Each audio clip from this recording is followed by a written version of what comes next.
নমস্কাৰ ফেচবুক লাইভৰ আজিৰ অনুষ্ঠানলৈ মই আপোনালোক সকলোকে আদৰণি জনাইছো। আজি সমগ্ৰ বিশ্বই ঈদ পালন কৰিছে। ৰমজানৰ মাহটোত অতি কষ্টৰে ৰোজা ৰখাৰ পিছত আজিৰ দিনটো সমগ্ৰ ভাৰতবৰ্ষতে ইছলাম ধৰ্মী লোকসকলে আনন্দ উৎসাহেৰে ঈদ উদযাপন কৰিছে। মই সকলো ইছলাম ধৰ্মী ৰাইজলৈ ঈদৰ বহুত শুভকামনা যাচিছোঁ। যোৱাকালি আমাৰ আৰু এটা গুৰুত্বপূৰ্ণ দিন আছিল। এই দিনটোক ভাৰতবৰ্ষৰ মানুহে বা ভাৰতবৰ্ষৰ জনতাই হিন্দু নৱবৰ্ষ হিচাপে পালন কৰে। প্ৰতি বছৰৰে চৈত্ৰ শুক্ৰ প্ৰতিপদৰ দিনটোত আমাৰ হিন্দু সমাজে বিক্ৰম সম্ভাত বা হিন্দু নৱবৰ্ষ ৰূপে পালন কৰে। তাৰ কাৰণ হ'ল খ্ৰীষ্টপূৰ্ব 57 শতিকাত এই তিথিটোতে সম্ৰাট বিক্ৰমাদিত্যই সিংহাসনত আৰোহণ কৰিছিল। অসমবাসী আৰু ভাৰতৰ সনাতনী ৰাইজলৈও মই বহুত শুভকামনা যাচিছোঁ। আজি মই বিশ্বনাথ চাৰিআলিত আছোঁ আৰু বিশ্বনাথ চাৰিআলিত ক'ব গ'লে আজি এটা সুন্দৰ দিন অতিবাহিত কৰিলোঁ। বহুদিনৰ পৰা মনত এটা আশা পুহি ৰাখিছিলোঁ যে বিশ্বনাথ ঘাটৰ পৰা উমা তামনিলৈ যোৱা পথছোৱা বা ই এটা নদীদ্বীপ উমা তামনি, বিশ্বনাথ ঘাটৰ পৰা উমা তামনিলৈ আমি এটা ৰোপৱে বনাম। আৰ্কিঅলজিকেল ছাৰ্ভে অৱ ইণ্ডিয়া, বন বিভাগ সকলোৰে পৰা ক্লিয়াৰেন্স লওঁতে সময় লাগিলে, কিন্তু আজি আমি 60 কোটি টকা ব্যয়েৰে বিশ্বনাথ ঘাটৰ পৰা উমা তামনিলৈ যোৱা ৰোপৱেটোৰ আধাৰশিলা স্থাপন কৰিলোঁ। আৰু মই বিশ্বাস কৰোঁ এবছৰৰ পৰা 18 মাহৰ ভিতৰত 60 কোটি টকা ব্যয়েৰে এই ৰোপৱেটোৰ নিৰ্মাণ কাৰ্য আমি সমাপন কৰিব পাৰিম। অসমৰ ই এটা দ্বিতীয় ৰোপৱে হ'ব গুৱাহাটী উত্তৰ গুৱাহাটীৰ পিছত। গুৱাহাটী উত্তৰ গুৱাহাটীৰ ৰোপৱেৰ লগতো মই জড়িত হৈ আছিলোঁ। আজি আৰু এটা ৰোপৱে নিৰ্মাণৰ লগত জড়িত হ'বলৈ পাই সঁচাকৈয়ে মনত প্ৰাপ্তিৰ আনন্দ অনুভৱ কৰিলোঁ। মোৰ মনত এটা ডাঙৰ ইচ্ছা আছে। খানাপাৰাৰ পৰা গুৱাহাটী বিমানবন্দৰলৈ আমি যদি ৰোপৱে এটা দি যাব পাৰোঁ, তেতিয়াহ'লে আমাৰ বহুত টকা পইচাৰ খৰচ বাচি যাব, প্ৰদূষণ মুক্ত হ'ব। আজি তাৰো প্ৰাৰম্ভিক আলোচনা আমাৰ অভিযন্তাসকলৰ লগত বহি একেলগে আগবঢ়ালোঁ। কামাখ্যা ৰেলৱে ষ্টেচনৰ পৰা মা কামাখ্যা মন্দিৰলৈ যোৱা আন এটা ৰোপৱেৰ কাম কাজো ইতিমধ্যে আমি হাতত লৈছোঁ। এনেকৈ এখন আমি লাহে আধুনিক আৰু বিকশিত অসমৰ দিশলৈ গতি কৰিছোঁ। অহাকালি দিনটো আমাৰ বাবে আৰু এটা প্ৰাপ্তিৰ দিন। আজিৰ পৰা কেইমাহমান আগতে আমি এটা আঁচনি আৰম্ভ কৰিছিলোঁ, মহিলা উদ্যমিতা আঁচনি। অৰ্থাৎ অসমৰ আত্মসহায়ক গোটৰ সদস্যসকলক ব্যক্তিগতভাৱে উপাৰ্জনমুখী কামত জড়িত কৰিবলৈ 10,000 টকাকৈ আমি সহায় কৰিম। এই 10,000 টকাৰ সদব্যৱহাৰ হ'লে ভৱিষ্যতে আমি 25,000 টকা আৰু 25,000 টকাও উৎপাদনমূলক কামত ব্যয় কৰিলে ভৱিষ্যতলৈ বেংকৰ সৈতে 50,000 টকা। যেতিয়া মই এই আঁচনিটোৰ কথা কৈছিলোঁ, মহিলা সমাজে অত্যন্ত উৎসাহেৰে আগবাঢ়ি আহিছিল। আঁচনিটো ৰূপায়ণৰ নীতি নিয়ম পালন কৰোঁতে কিছু সময় লাগিলে। কংগ্ৰেছে উলিয়াই দিলে যে মুখ্যমন্ত্ৰী এনেই কৈছে, মহিলাসকলক ঠগালে, মহিলাসকলক পইচা কেতিয়াও নিদিয়ে। অহাকালি বিহালীত এই আঁচনিটোৰ আমি শুভ উদ্বোধন কৰিম। বিহালীত 23,000 মহিলাই এই আঁচনিটোৰ প্ৰথম পৰ্যায়ৰ 10,000কৈ টকা লাভ কৰিব। এই আঁচনিটোৰ জৰিয়তে অসমৰ আমি 27 লাখ মহিলাক 10,000 টকাকৈ প্ৰদান কৰিম, 2,700 কোটি টকা। আৰু নগৰ অঞ্চলতো 3 লাখ মহিলাক এই আঁচনি আমি প্ৰদান কৰিম, তাতো আমাৰ প্ৰায় 300 কোটি টকা। অৰ্থাৎ আমাৰ আই মাতৃসকলক উৎপাদনমুখী আৰু মহিলা সবলীকৰণৰ দিনত কালি আকৌ এটা বিশাল পদক্ষেপ। অৰুণোদয়ৰ পিছত মহিলা সবলীকৰণৰ ক্ষেত্ৰত অসমে অহাকালি আৰু এটা শক্তিশালী খোজ পেলাব। বিহালীৰ কালি সভাখনৰ বাবে নিশাটো অপেক্ষা কৰিম। মই সকলো আই মাতৃসকলক শুভকামনা জনাইছোঁ। আজি গহপুৰলৈ গৈছিলোঁ, GNM স্কুল এখনৰ শুভ উদ্বোধন হ'ল আৰু কনকলতা বিশ্ববিদ্যালয়ৰ বিষয়েও ৰাইজৰ লগত কথা বতৰা পাতিলোঁ। শ্ৰদ্ধাৰ ৰাইজ, কংগ্ৰেছ দলে কৈছিলে যে বিজেপিয়ে পঞ্চায়ত নিৰ্বাচন অনুষ্ঠিত নকৰে। মই আপোনালোকক বিনম্ৰতাৰে সৈতে ক'ব বিচাৰোঁ, যোৱা মাহতো আমি পঞ্চায়ত নিৰ্বাচন পাতিব পাৰিলোহেঁতেন, কিন্তু ল'ৰা ছোৱালীয়ে পৰীক্ষা দিব নোৱাৰিলেহেঁতেন। ল'ৰা ছোৱালীৰ স্বাৰ্থ, মোৰ ভাগিনসকলৰ স্বাৰ্থ মোৰ বাবে আটাইতকৈ ওপৰত। পৰীক্ষাৰ পৰিৱেশ শেষ হৈ গ'ল। অহা 2 এপ্ৰিলৰ পৰা 5 এপ্ৰিলৰ ভিতৰত নিৰ্বাচনী আয়োগে পঞ্চায়ত নিৰ্বাচন ঘোষণা কৰিব। আমি শিক্ষাৰ আন্দোলনো কৰিম, গণতন্ত্ৰৰ আন্দোলনো কৰিম। কংগ্ৰেছ দলৰ আৰু এটা প্ৰচাৰ অহা 3-4 দিনৰ ভিতৰত ভুৱা বুলি প্ৰমাণ হ'ব। 2 তাৰিখে মই যোৰহাটলৈ যাম। যোৰহাট চিকিৎসা মহাবিদ্যালয়ৰ সন্মুখত এখন সুন্দৰ উৰণীয়া সেতুৰো শুভ উদ্বোধন কৰিম। আৰু 2 তাৰিখে সন্ধিয়াও আমি সমগ্ৰ অসমতে ইতিমধ্যে আৰম্ভ কৰা খেল মহাৰণৰ জিলা পৰ্যায়ৰ প্ৰতিযোগিতাসমূহো গুৱাহাটীত আৰম্ভ কৰিম। এই কথাখিনি কৈ থাকোঁতে মোৰ এটা কথা মনত পৰিলে। যেতিয়া পঞ্চায়ত নিৰ্বাচন হ'ব, একাদশমান শ্ৰেণীৰ 3খন পৰীক্ষাৰ যি প্ৰশ্ন কাকত ফাদিল হৈছিল, তাৰো আমি পৰীক্ষা পাতিব লাগিব। পৰহি দিনাখন 29 তাৰিখে মই দুধনৈত গৈছিলোঁ। দুধনৈত এগৰাকী ছাত্ৰীয়ে মোৰ ওচৰত আহি ক'লে যে মামা, উচ্চতৰ মাধ্যমিক 2য় বৰ্ষৰ বাবে প্ৰস্তুতি হোৱাৰ সময়। এতিয়া যদি আমি একাদশমান শ্ৰেণীৰ পৰীক্ষাটোলৈ চিন্তা কৰি থাকোঁ, আমাৰ হায়াৰ ছেকেণ্ডাৰী দিবৰ বাবে আমি মাত্ৰ 8 মাহ মানেহে পাম। এই পৰীক্ষাটো নপতাকৈ থাকিব এই বছৰ নোৱাৰি নেকি? মই ভাবোঁ যে আমি সেবাই এই দিশটো বিবেচনা কৰিব লাগে। যিয়ে নহওক কিয় 2খন বা 3খন প্ৰশ্ন কাকত বাকী ৰৈ গৈছে আৰু পৰীক্ষাটো যদি এপ্ৰিলৰ শেষত বা মে'ত আমি অনুষ্ঠিত কৰোঁ, ল'ৰা ছোৱালীবিলাকো টেনশ্যনত থাকিব আৰু তেওঁলোকে দ্বাদশমান শ্ৰেণীৰ বাবে নিজক প্ৰস্তুতিও কৰিব নোৱাৰিব। মই ভাবোঁ যে একাদশৰ পৰা দ্বাদশ শ্ৰেণীৰ পৰীক্ষাটোত যিহেতু পাছ আৰু ফেইল নাই, সেইবাবে সেবাই এই বছৰ বাকী ৰৈ যোৱা প্ৰশ্ন কাকতখিনিৰ ওপৰত পৰীক্ষা নাপাতিলেও হ'ব।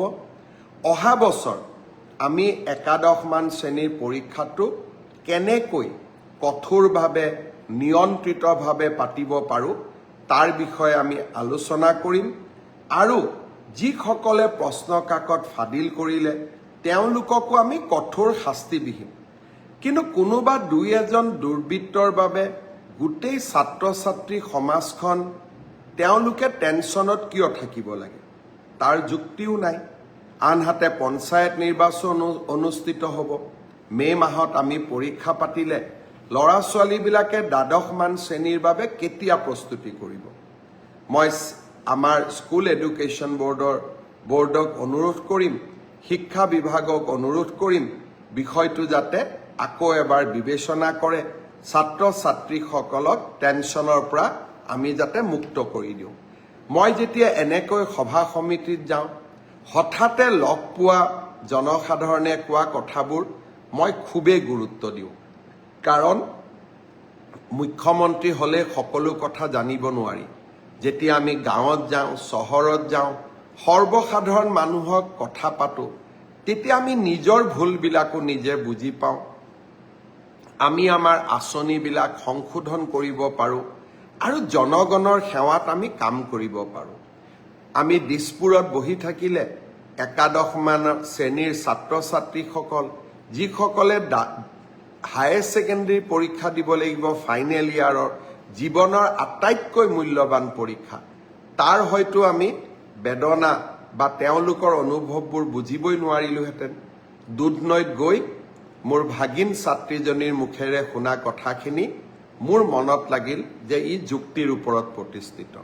সেৱাই নিশ্চয় এই দিশত বিচাৰ বিবেচনা কৰিব আৰু ছাত্ৰীসকলক প্ৰস্তুত হ'বলৈ সময় আৰু সুবিধা উলিয়াই দিম। অহাকালি দিনটো মহিলা উদ্যমিতাৰ বাবেই এটা প্ৰাপ্তিৰ দিন নহয়। অহাকালি আৰু দুটা নতুন আঁচনি আমি আৰম্ভ কৰিম।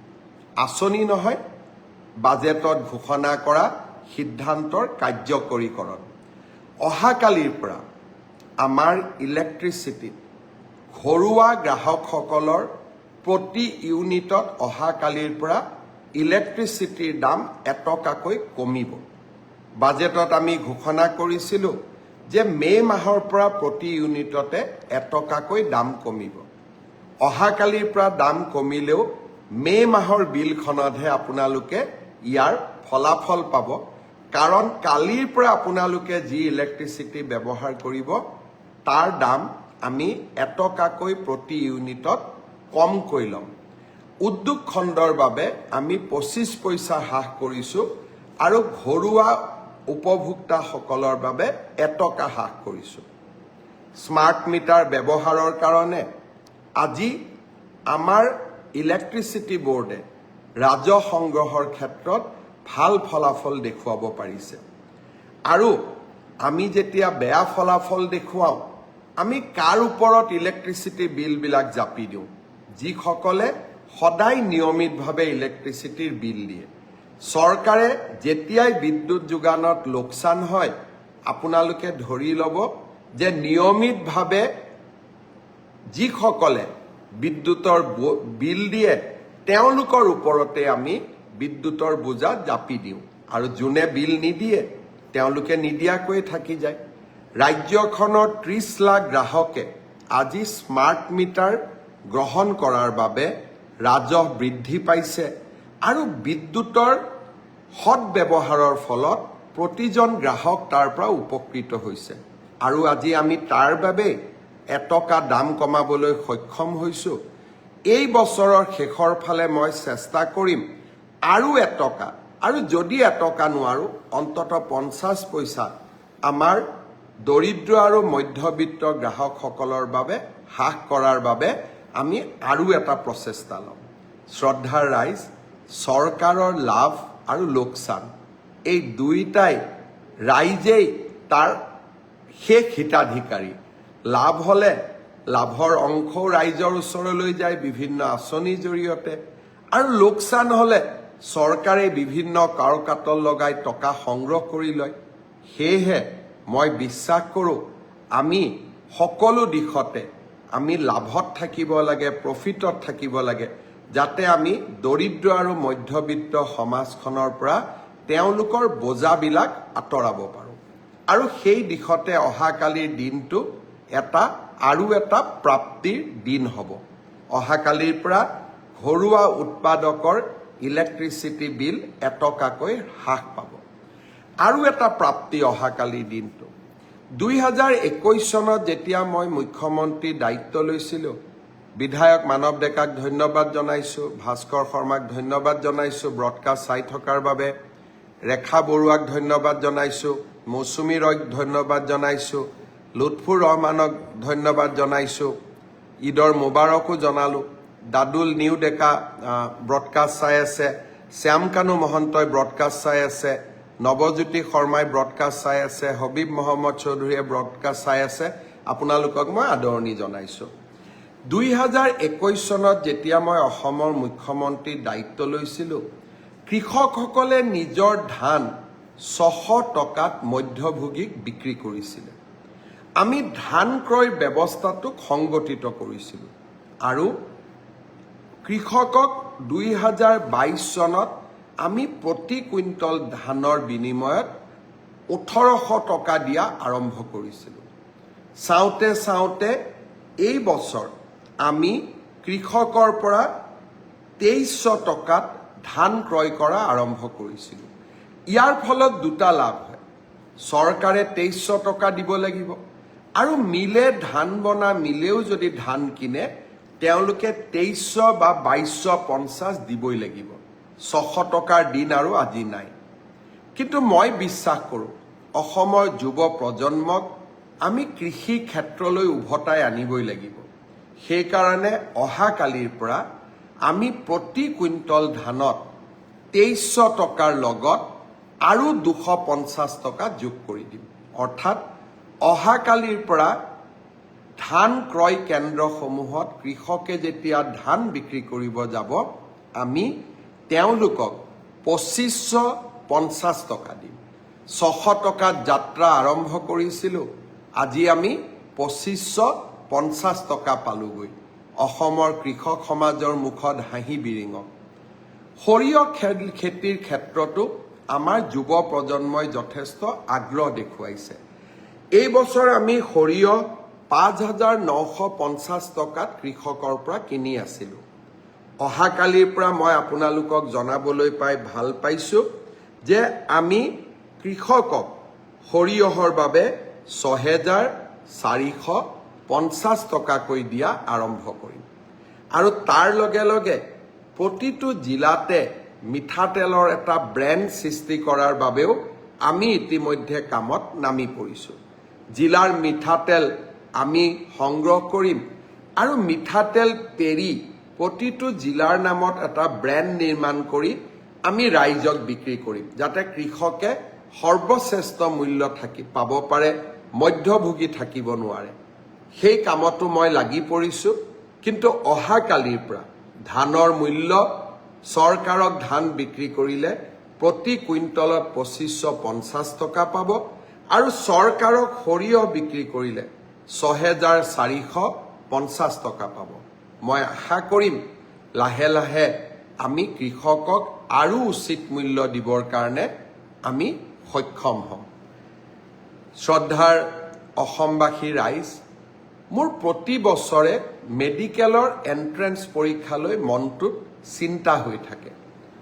মই যেইবাৰে মেডিকেল কলেজৰ এণ্ট্ৰেন্স পৰীক্ষাৰ বিষয়ে দিল্লীৰ লগত আলোচনা কৰিছিলোঁ তেতিয়া মই দেখা পাইছিলোঁ যে মেডিকেলৰ এণ্ট্ৰেন্স পৰীক্ষাসমূহ প্ৰাইভেট স্কুলত অনুষ্ঠিত হয় আৰু অসম চৰকাৰৰ লগত সম্পৰ্ক তেনেই কম থাকে। এডিআৰিৰ পৰীক্ষাত আমি যিমান কটকটীয়া নিৰাপত্তা কৰোঁ, মেডিকেলৰ এণ্ট্ৰেন্স আটাইতকৈ ডাঙৰ পৰীক্ষা আমি একো ব্যৱস্থাই নলওঁ। এই বিষয়টোলৈ মই চিন্তা কৰি আছিলোঁ যে আমাৰ অধিকাৰ একো নাই নেকি। কেইদিনমান আগতে উৰিষ্যাত গৈছিলোঁ কেন্দ্ৰীয় শিক্ষামন্ত্ৰী ধৰ্মেন্দ্ৰ প্ৰধান ডাঙৰীয়াক সাক্ষাৎ কৰিবৰ কাৰণে। আফ্ৰিদা হুছেইনেও ব্ৰডকাষ্ট চাই আছে, আমাৰ মানস পংখী শৰ্মাই ব্ৰডকাষ্ট চাই আছে, সুব্ৰত দাসে ব্ৰডকাষ্ট চাই আছে, সীমা চন্দ্ৰাই ব্ৰডকাষ্ট চাই আছে, বনস্মিতাই ব্ৰডকাষ্ট চাই আছে। মই সকলোকে আদৰণি জনাইছোঁ। মই কেন্দ্ৰীয় শিক্ষামন্ত্ৰীগৰাকীৰ পিতৃ দেবেন্দ্ৰ প্ৰধানৰ মৃত্যু হৈছিলে, তেখেতক মই সমবেদনা জনাবলৈ ভুৱনেশ্বৰত গৈছিলোঁ। তেতিয়া মই ধৰ্মেন্দ্ৰ প্ৰধান ডাঙৰীয়াক সুধিছিলোঁ যে মেডিকেলৰ এণ্ট্ৰেন্স আমি চৰকাৰী বিদ্যালয়ত পাতিব নোৱাৰোঁ নেকি আৰু মেডিকেলৰ এণ্ট্ৰেন্স আমি কটকটীয়া নিৰাপত্তাৰ মাজত পাতিব নোৱাৰোঁ নেকি। তেখেতে মোক উত্তৰ দিছিলে যে আপুনি যদি বিচাৰে আমি নিশ্চয় তেনে ব্যৱস্থাই কৰিম। আজি মই আপোনালোকক জনাব বিচাৰিছোঁ আমি ইতিমধ্যে ভাৰত চৰকাৰৰ লগত কথা পাতিছোঁ। অহা 5 মে'ত অনুষ্ঠিত হ'বলগীয়া নীট পৰীক্ষাৰ চেণ্টাৰ আমি চৰকাৰী বিদ্যালয়সমূহত কৰিম।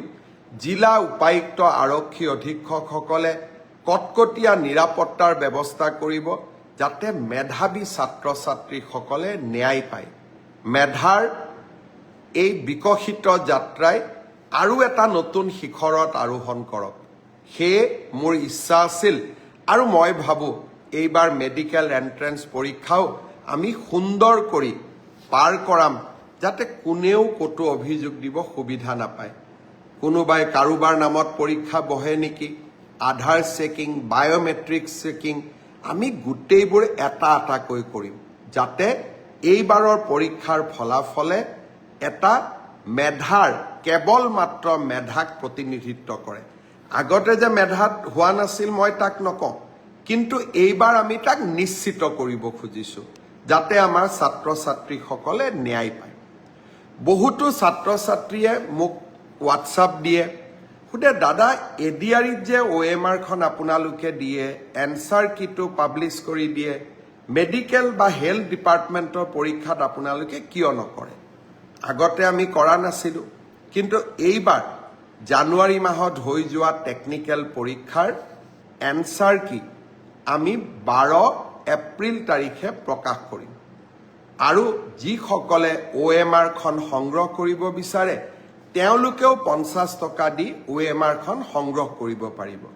আৰু যিসকলে এনচাৰ কি চোৱাৰ পিছত এনচাৰ কি চেলেঞ্জ কৰিব খোজে তাৰ বাবেও আমি সুবিধা কৰি দিম। অৰ্থাৎ স্বচ্ছতা সকলো ক্ষেত্ৰতে। যোৱাকালি হৈ যোৱা তৃতীয় শ্ৰেণীৰ পৰীক্ষাটো আমি একেই ব্যৱস্থা গ্ৰহণ কৰিম। মই ইতিমধ্যে আমাৰ স্বাস্থ্য বিভাগক কৈছোঁ যে এডিআৰি পৰীক্ষা যেনেকৈ আমি নিকা কৰি অনুষ্ঠিত কৰিছোঁ, আমি স্বাস্থ্য বিভাগৰ পৰীক্ষাও নিকাকৈ অনুষ্ঠিত কৰিম, শিক্ষা বিভাগৰ পৰীক্ষাও নিকাকৈ অনুষ্ঠিত কৰিম। প্ৰতিটো ক্ষেত্ৰতে আমি স্বচ্ছতা আৰু নিকাক আমাৰ জীৱনৰ লগত আমি সমাহিত কৰিলোঁ। এতিয়া মই এটা সম্পূৰ্ণ বেলেগ বিষয়লৈ যাব খুজিছোঁ। বহু দিনৰ পৰা আমি আলোচনা কৰি আহিছোঁ যে মাছ উৎপাদনৰ ক্ষেত্ৰত অসম স্বাৱলম্বী হ'ব নোৱাৰে নেকি। বিষয়টোৰ ওপৰত মই মীন বিভাগৰ বিষয়াসকলৰ লগত আলোচনা কৰিছিলোঁ। তেখেতসকলে মোক এটাই কথা কয় যে আমি মাছৰ ক্ষেত্ৰত ইতিমধ্যেই স্বাৱলম্বী হৈছোঁ, কিন্তু আমাৰ এটা অসুবিধা যে মাছে কণী পৰা সময়ত ঘন জাল লৈ কিছুমান মীন পালকে নদী আৰু বিলৰ পৰা মাছ সংগ্ৰহ কৰে, জীৱিকাৰ তাৰণাত উপায়ো নাই, আৰু তাৰ ফলত আমি বহু নতুন মাছৰ উৎপাদনৰ পৰা আমি আঁতৰি আহোঁ।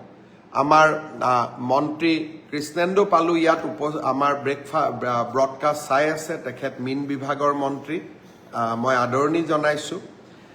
মীন বিভাগে মোক অনুৰোধ কৰিছিলে যে চৰকাৰে যদি এটা ব্যৱস্থা ল'ব পাৰে যে ঘন জালেৰে আমি যদি মাছ নধৰোঁ অন্ততঃ 1 এপ্ৰিলৰ পৰা 15 জুলাইলৈ, আৰু কণী পৰা মাছ আমি যদি কেতিয়াও এইকেইটা সময়ত আমি নদী বা বিলত নধৰোঁ, তেতিয়াহ'লে এই বছৰে অসম আমি মৎস্য উৎপাদনৰ ক্ষেত্ৰত সম্পূৰ্ণ স্বাৱলম্বী হ'ব পাৰিম।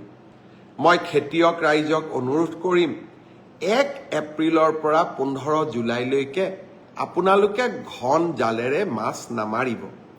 আৰু কোনোবা মাছ যদি আপোনালোকে জানে যে মাছটোৱে শুক্ৰ ধাৰণ কৰি আছে, তেতিয়াহ'লে সেই মাছ কেতিয়াও আপোনালোকে ঘন জালেৰে উলিয়াই আনিবৰ বাবে চেষ্টা নকৰিব। মই আশা কৰোঁ 1 এপ্ৰিলৰ পৰা 15 জুলাইলৈকে যিসকলে আমি পাৰোঁ, আমি যদি মাছ নমৰাকৈ থাকোঁ, এইবাৰ মৎস্য সম্পদেৰে অসম উভয় নদী হৈ পৰিব। মই আশা কৰোঁ এই দিশতো আমাৰ খেতিয়ক ৰাইজে চকু দিব। আজি মই গহপুৰ আৰু বিশ্বনাথত আৰু কেইটামান কথা উল্লেখ কৰিছিলোঁ যে এই বছৰৰ পৰাই আমি ৰেচন কাৰ্ডত চাউলৰ লগতে 1 কেজি চেনি 25 টকা বজাৰতকৈ কম দামত দিম। আমি এই বছৰতে দালি 1 কেজিকৈ বজাৰতকৈ 25 টকা কম দামত আমি আমাৰ ৰাইজক যোগান ধৰিম আৰু নিমখো আমি 10 টকা কম দামত আমি যোগান ধৰিম। আমাৰ ৰাজ্যত এনেকৈ দৰিদ্ৰ আৰু মধ্যবিত্ত সমাজখনক আমি বিভিন্ন আঁচনিৰে সহায় কৰিব খোজো। অজয় ডিফুচাক মই আদৰণি জনাইছোঁ, দীপিকা পেগুক মই আদৰণি জনাইছোঁ, ধীৰেন কছাৰীক মই আদৰণি জনাইছোঁ, বন্দনা তালুকদাৰক আদৰণি জনাইছোঁ, সোহেব সিঙক আদৰণি জনাইছোঁ। সোহেব সিঙে লিখিছে লাভ ইউ। মোক সঁচাকৈ মোৰ ভাল লাগিছে। আই also love you. Bhaskar Jyoti পামেগামে মোক গুড ইভিনিং দিছে। Good evening Bhaskar Jyoti. অপূৰ্ব হাজৰিকাই লিখিছে গ্ৰেট CM ধন্যবাদ। নিশা চেত্ৰীয়ে লিখিছে, অশ্বিনী নাথে লিখিছে, মই সকলোকে ধন্যবাদ জনাইছোঁ। আমি এনেকৈয়ে বিভিন্ন আঁচনি যি আমি বাজেটত প্ৰতিশ্ৰুতি দিছিলোঁ, প্ৰত্যেকটো আঁচনি ৰূপায়ণৰ বাবে আমি আগবাঢ়ি যাম আৰু প্ৰত্যেকটো আঁচনি আমি ৰূপায়ণ কৰিম। অহাকালি বিহালীত আকৌ এবাৰ সকলোকে লগ পাম। ADRE পৰীক্ষাৰ অৰেল এক্সামিনেশ্যনৰ ডেটটো মই আপোনালোকক খুব সোনকালে অৱগত কৰিম। তাৰো প্ৰস্তুতি আমি সম্পূৰ্ণ কৰিছোঁ। মই বিশ্বাস কৰোঁ যে সকলোৰে এনে সমূহীয়া প্ৰচেষ্টাত আমি আগবাঢ়ি গৈ থাকিম। দুৰন্ত গতিত অসমৰ অনিৰুদ্ধ যাত্ৰা সদায়ে অব্যাহত থাকিব আৰু সকলো ৰাইজক লগত লৈ আমি এখন নতুন অসম নিৰ্মাণ কৰিম। ফেচবুক লাইভত আৰু আজিলৈকে ইমানতে সামৰিব খুজিছোঁ। আজি নিশা বিশ্বনাথ চাৰিআলিত কটাম। অহাকালি বিহালী আৰু চতিয়া সমষ্টিটো যাম। অৱশ্যে আজিকালি চতিয়াক আমি নদুৱাৰ সমষ্টি ৰূপে জানো। অহাকালি মই নদুৱাৰতো যাম আৰু পৰহি দিনাখন যোৰহাটলৈ যাম। তাৰ পিছতে পঞ্চায়ত নিৰ্বাচন। 2 তাৰিখে ৰাভা হাছঙৰ নিৰ্বাচনো অনুষ্ঠিত হ'ব। শান্তিপূৰ্ণভাৱে নিৰ্বাচন অনুষ্ঠিত হওক। সকলোকে শুভেচ্ছা জনাইছোঁ। পুনৰ এবাৰ আপোনালোকক ধন্যবাদ জনাই ফেচবুক লাইভ সামৰণি মাৰিছোঁ। ধন্যবাদ। জয় হিন্দ, বন্দে মাতৰম, শুভৰাত্ৰি।